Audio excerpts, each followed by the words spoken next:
இயேசு கிறிஸ்துவின் இனிய நாமத்தில் வாழ்த்துக்கள். நாளிலும் மத்தேயு எழுதின சுவிசேஷம் 26வது அதிகாரம் 17ஆம் வசனத்திலிருந்து 28வது வசனம் வரையிலும் தியானிக்கப் போகிறோம். 17ஆம் வசனத்தில், புளிப்பில்லாத அப்ப பண்டிகையின் முதல் நாளிலே சீஷர்கள் இயேசுவினிடத்தில் வந்து, பஸ்காவை சாப்பிடுகிறதற்கு நாங்கள் எங்கே உமக்கு ஆயத்தம் பண்ண சித்தமாயிருக்கிறீர் என்று கேட்டார்கள்.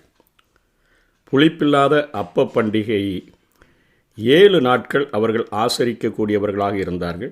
அதில் முதல் நாளை அவர்கள் பஸ்காவாக அனுசரித்தார்கள். லேவியராகமம் 23வது அதிகாரம் 5ஆம் வசனம் 6ஆம் வசனத்தை நாம் பார்த்தோம் என்று சொன்னால், முதல் மாதம் 14ஆம் தேதி அந்தி நேரமாகிய வேளையிலே கர்த்தரின் பஸ்கா பண்டிகையையும், அந்த மாதம் 15ஆம் தேதியிலே கர்த்தருக்கு புளிப்பில்லாத அப்ப பண்டிகையுமாய் இருக்கும் 7 நாள் புளிப்பில்லாத அப்பங்களை புசிக்க வேண்டும். 7 நாள் புசிக்கிற அந்த பண்டிகையிலே முதல் நாளை அவர்கள் பஸ்காவாக அவர்கள் ஆசரித்தார்கள். இங்கே 26 மத்தேயு 18 இயேசுதாம் எப்பொழுது, எப்படி, எதற்காக மரிக்கப் போகிறார், எங்கே இந்த பஸ்காவை ஆயத்தம் பண்ண வேண்டும் என்கிற எல்லா காரியங்களையும் அவர் முன்னதாகவே அறிந்திருந்தார். மத்தேயு 16:21 பார்த்தோன்னு சொன்னால், அது முதல் இயேசு தாம் எருசலேமுக்கு போய் மூப்பராலும் பிரதான ஆசாரியராலும் பல பாடுகள் பட்டு கொலையுண்டு 3ஆம் நாளில் எழுந்திருக்க வேண்டும் என்பதை தம்முடைய சீஷர்களுக்கு சொல்லத் தொடங்கினார் என்று பார்க்கிறோம். மத்தேயு 20:28 பின்பகுதியிலே, அநேகரை மீட்கும் பொருளாக தம்முடைய ஜீவனை கொடுக்கவும் வந்தார் என்று சொல்லி அவருடைய பாடு மரணங்களை குறித்து பேசுகிறார். 26:21 ஆரம்பத்திலிருந்தே இயேசு அறிந்திருந்தபடியினால் உங்களில் ஒருவன் என்னை காட்டி கொடுப்பான் என்கிற காரியத்தையும், இந்த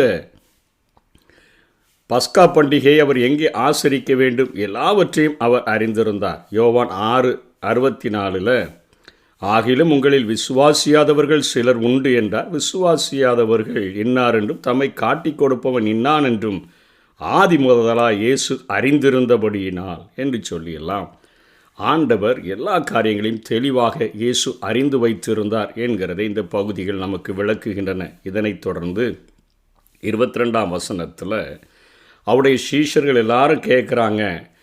அவர்கள் தங்கள் பாவங்களையும் பலவீனங்களையும் ஓரளவிற்கு அறிந்திருந்தார்கள், யூதாசை தவிர.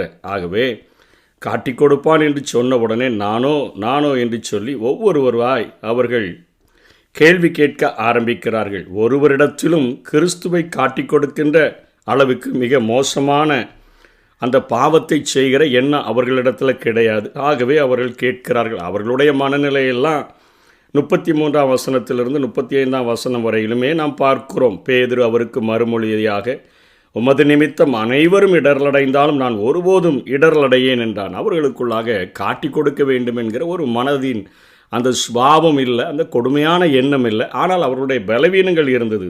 ஆண்டவர் அதனை பேதுரு சொன்ன உடனே சொல்கிறார், சேவல் கூவுகிறதற்கு முன்னே 3 தரம் மறுதலிப்பா என்று சொல்லுகிறதை பார்க்கிறோம்.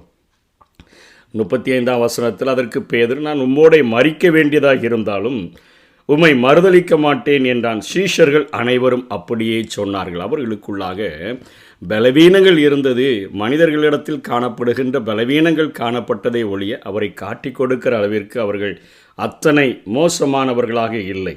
ஆனால் இங்கே யூதாசும் அவர்களைப் போல நடித்து கொண்டு, அவர்களைப் போல அல்ல, இவன் நடித்து கொண்டு 25ஆம் வசனத்தில் நானோ என்று அவன் கேட்கிறதை பார்க்கிறோம். தனக்கு பதில் தெரிந்தும் அவன் சமயம் பார்த்து கொண்டிருந்தும் அவர்களைப் போல இருப்பதை போன்று ஒரு நடிப்பை காத்து கொள்ள அந்த கேள்வியை அவனும் கேட்கிறதாக நாம் பார்க்கிறோம். இதனைத் தொடர்ந்து தான் ஆண்டவர் இங்கே இந்த உலகத்தில் நாம் இப்பொழுது கடைபிடிக்க வேண்டிய 2 சடங்காச்சாரங்களிலே ஒரு காரியத்தை குறித்து ஆண்டவர் அங்கே பேசுகிறார். முதல் சடங்காச்சாரம் ஞான ஸ்நானம். இந்த ஞான ஸ்நானத்தை நாம் தண்ணீரிலே மூழ்கி எடுக்கும் பொழுது நம்முடைய பாவ சரீரமானது அடக்கம் பண்ணப்பட்டு நம்முடைய நீதியின் சரீரமாக, புதிய மனுஷனாக, புதிய சிருஷ்டியாக தண்ணீருக்கு மேலாக நாம் எழும்பி வருகிறோம். கிறிஸ்துவோடனே கூடுக நாம் மரித்ததுண்டானால் அவரோடு கூட நாம் எழுந்தும் இருக்கிறோம் என்கிற அந்த காரியத்தின்படி பாவ சரீரமானது அடக்கம் பண்ணப்பட்டு ஒரு புதிய சரீரமாக அது மேலே எழும்பி வருகிற ஒரு சடங்காச்சாரத்தை வேதம் நமக்கு கட்டாயம் செய்ய வேண்டும் என்று வலியுறுத்துகிறது. அதே போல் இங்கே ஆண்டவராகிய இயேசு கிறிஸ்து இந்த ராபோஜனத்தை அல்லது இந்த திருவிருந்தை அவர் நிச்சயமாக அவருடைய வருகை பரியந்தமும் நாம் செய்ய வேண்டும் என்று சொல்லி இதை கட்டளையிட்டிருக்கிறதை நாம் பார்க்கிறோம். 26ஆம் வசனத்தில் அவர் சொல்லுகிறார், என்னுடைய சரீரம் என்று சொல்லுகிறார். அப்பம் அவருடைய சரீரமாக மாறிவிட்டது என்று பொருள் கிடையாது. அப்பம் அவருடைய சரீரத்திற்கு அடையாளம் என்று இயேசு இங்கே கூறுகிறதை பார்க்கிறோம். அவருடைய சரீரம் சீக்கிரமாக சிலுவையில் அறையப்பட போகிறது. கர்த்தரும் இரட்சகருமாய் அவரை நாம் ஏற்றுக்கொள்ளும் பொழுது நமக்கது ஒரு ஆவிக்குரிய உணவாக நித்திய வாழ்வை தரக்கூடிய ஒரு காரியமாக இந்த சம்பவத்தினுடைய பலன் இருக்கிறது என்கிற காரியத்தை ஆண்டவர் பேசுகிறார். ஆவிக்குரிய உணவாக ஒரு நித்திய வாழ்வை கொடுக்கக்கூடியதாக அவருடைய அந்த சரீரத்தினுடைய பாடுகள் இருக்க போகிறது என்பதை உணர்த்துகிறார். இதை இன்னும் கொஞ்சம் ஆழமாக புரிந்து கொள்ளணும்னா யோவான் 6ஆம் அதிகாரம் 53 58 வரையும் பார்த்தோன்னு சொன்னால், மனுஷகுமாரனுடைய மாம்சத்தை புசியாமலும் அவருடைய இரத்தத்தை பானம் பண்ணாமலும் இருந்தால் உங்களுக்குள்ளே ஜீவன் இல்லை. அது அடையாளமாக கொடுக்கப்பட்ட அந்த அப்பத்தை நாம் இயேசு கிறிஸ்துவை விசுவாசித்து அதனை நாம் ஏற்றுக்கொள்ள வேண்டும்.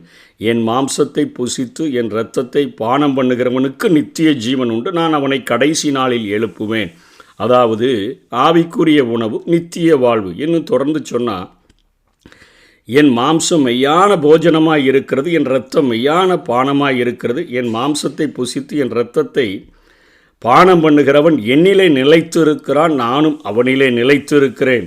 என்னை புசிக்கிறவன் அவன் என்னாலே பிழைப்பான் என்று சொல்லுகிறார். வானத்திலிருந்து இறங்கின அப்பம் இதுவே, இது உங்கள் பிதாக்கள் புசித்த மன்னாவைப் போலல்ல, அவர்கள் மரித்தார்களே. இந்த அப்பத்தை புசிக்கிறவனோ என்றென்றைக்கும் பிழைப்பான் என்றார். அதாவது உள்ளான மனிதனிலே ஒரு ஆவிக்குரிய பலனை அவன் பெற்றுக்கொள்ளக்கூடியவனாகும். நித்திய வாழ்வுக்கு இந்த காரியத்தை நாம் விசுவாசிக்கும் பொழுது, அப்பம் அவருடைய சரீரத்துக்கு அடையாளமாக நாம் எடுத்துக்கொள்ளும் பொழுது அது நமக்கு இத்தனை ஒரு பலனை கொடுக்கக்கூடியதாக இருக்கிறது என்று இயேசு பேசுகிறார். அதனைத் தொடர்ந்து 27ஆம் வசனத்தில் ஸ்தோத்திரம் பண்ணி என்று பார்க்கிறோம். கல்வாரி சிலுவையில் மரிக்கிறதற்கு ஆண்டவர் ஒப்பு கொடுக்கப்பட போகிறார். இப்போ அவர் ஸ்தோத்திரம் பண்ணி என்று பார்க்கிறோம். திராட்சரசம் சிலுவையில் சிந்த இருந்த இயேசு கிறிஸ்துவின் இரத்தத்திற்கு அடையாளமாக இருக்கிறது. இந்த இரத்தம் சிந்துதல் அவருக்கு வேதனை அளிப்பதாகவும் துக்கமாகவும் இருந்தாலும் கூட மனிதரை ரட்சித்து பிதாவை மகிமைப்படுத்த பிதாவினால் நியமிக்கப்பட்ட வழி இதுவே என்று அவர் அறிந்திருந்தபடியினால் அவர் துதி செலுத்துகிறார். மரிக்கிற காரியங்கள், சரீரங்கள் நொறுக்கப்பட போகிற காரியங்கள் அத்தனையும் அவருக்கு வேதனை அளித்தாலும் அதைவே காட்டிலும் மனிதனை ரட்சிக்க வேண்டுமே, பிதா மகிமைப்பட வேண்டுமே, அதற்கென்று பிதா நியமித்த வழி இதுதானே, இந்த பாத்திரத்தில் நான் பருகியாக வேண்டுமே என்கிறது நிமித்தமாக ஆண்டவர் அங்கே ஸ்தோத்திரம் துதி செலுத்துகிறதை நாம் பார்க்கிறோம். பாவத்திலிருந்து மனிதர் ரட்சிக்கப்பட உடல் சார்ந்த எதுவுமே நமக்கு அவசியமில்லை. அவர்களுக்கு உள்ளான மனிதனில் ஆவிக்குரிய வாழ்க்கை தேவை. எப்படி நம்ம குளிக்கிறதுனால அழுக்கெல்லாம் போயிடுது, அது மாதிரி இயேசுவின் இரத்தத்தில் அப்படியே கழுவப்படணுமோ அப்படி அல்ல. உள்ளான மனிதனில் இயேசு கிறிஸ்துவை இரட்சகராக ஏற்றுக்கொள்ளும் பொழுது இயேசு கிறிஸ்துவின் இரத்தம் நம்முடைய சகல பாவங்களையும் உள்ளான மனதிலே காணப்படுகிற எல்லா அழுக்குகளையும் கழுவி அது சுத்திகரிக்கிறது என்கிற காரியத்தை நாம் விசுவாசிக்கிறவர்களாக காணப்பட வேண்டும் என்று சொல்லித்தான் இந்த காரியங்களை ஆண்டவர் கடைபிடிக்க சொல்லுகிறார். யோவான் 1ஆம் அதிகாரம் 12ஆம் வசனம் 13ஆம் வசனத்தில் அவருடைய நாமத்தின் மேல் விசுவாசம் உள்ளவர்களாய் அவர்கள் ஏற்றுக்கொண்டவர்கள் எத்தனை பேர்களோ அத்தனை பேர்களும் தேவனுடைய பிள்ளைகளாகும்படி அவர்களுக்கு அதிகாரம் கொடுத்தார். 13 பின்பகுதியில் தேவனால் அவர்கள் பிறந்தவர்கள் என்று சொல்லுகிறதை பார்க்கிறோம்.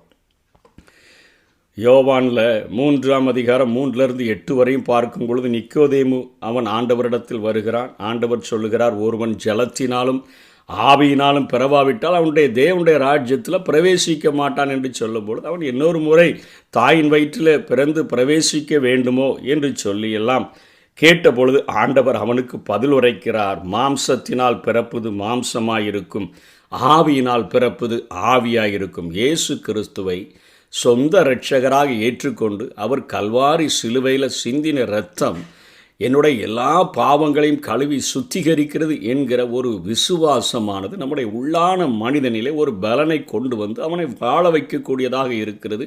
அதனுடைய பிரதிபலனாக நாம் நித்திய ஜீவனை பெற்றுக்கொள்ளக்கூடியவர்களாக இருக்கிறோம். ஆகவே தான் ஆண்டவர் இதை தொடர்ந்து கடைபிடிக்கும்படியாக ஆண்டவர் இதை வலியுறுத்துகிறதை பார்க்கிறோம். இயேசு கிறிஸ்துவையும் இரத்தம் நம்முடைய பாவங்களை கழுவ சிந்தப்பட்டது என்பதையும் விசுவாசித்தால் போதும். யோவான் 3:16 தேவன் தம்முடைய ஒரே பேரான குமாரனை விசுவாசிக்கிறவன் எவனோ அவன் கெட்டு போகாமல் நித்திய ஜீவனை அடையும்படிக்கு அவரை தந்தருளி இவ்வளவாய் உலகத்தில் அன்பு கூர்ந்தார்.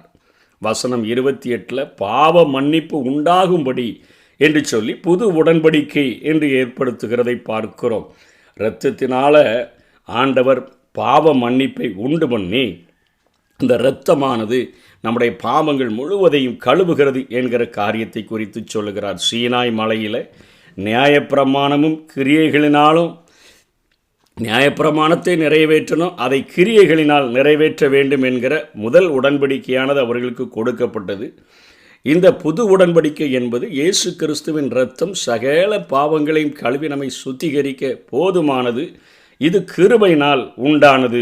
இயேசுவை விசுவாசிக்கிற யாவருக்கும் ஆண்டவர் இந்த பாவ மன்னிப்பையும் புதிய உடன்படிக்கையும் வாக்கு பண்ணி இருக்கிறார் என்கிற காரியத்தை ஆண்டவர் அந்த ராத்திரியிலே தன்னுடைய சீஷர்களோடு கூட அந்த பஸ்கா விருந்தை ஆசரிக்கும் பொழுது இந்த கருத்துக்களை ஆண்டவர் சொல்லி கொடுக்கிறார். இன்றைக்கும் நம்முடைய வாழ்க்கையில் அடையாளமாக ஆண்டவர் ஏற்படுத்தி கொடுத்திருக்கிற அந்த திருவிருந்திலே நாம் பங்கு கொள்ளும் பொழுது, ஆண்டவரே உம்முடைய சரீரத்திற்கு அடையாளமாக கொடுக்கப்பட்ட இந்த அப்பம் என்னுடைய எல்லா மீறுதல்களையும் எல்லா சாபங்களையும் சிலுவையில் சுமந்து தீர்ப்பதற்காக நீர் ஏற்றுக்கொண்டீர் என்கிறதை விசுவாசித்து எனக்காக சிந்தப்பட்ட அந்த இரத்தத்தினால் என் பாவங்களெல்லாம் கழுவப்பட்டு நான் தூய்மை அடைகிறேன். எனக்கு இது ஒரு ஆவிக்குரிய பலனை, ஒரு நீதிமான் என்கிற ஒரு உத்தரவாதத்தை தருகிறது மாத்திரமல்ல, எனக்கு நிச்சயம் நித்திய ஜீவன் எனக்கு கிடைக்கும். இந்த பூமியில் வாழ்கிற நாளெல்லாம் நீர் என்னில் நிலைத்திருக்கிறீர், நான் உண்மையில் நிலைத்திருக்கிறேன் என்கிற ஒரு மகா பெரிய விசுவாசத்தை பெற்று கொண்டவர்களாக வெற்றி உள்ளவர்களாக வாழ முடியும். அப்படிப்பட்ட கிருபைகளை தேவன் நமக்கு தந்தருள்வாராக. ஆமென். ஒப்பு கொடுத்தீரையா உம்மையே எனக்காக, உலகின் இரட்சகரே உன்னத பலியாக. ஒப்பு கொடுத்தீரையா உம்மையே எனக்காக, உலகின் இரட்சகரே உன்னத பலியாக.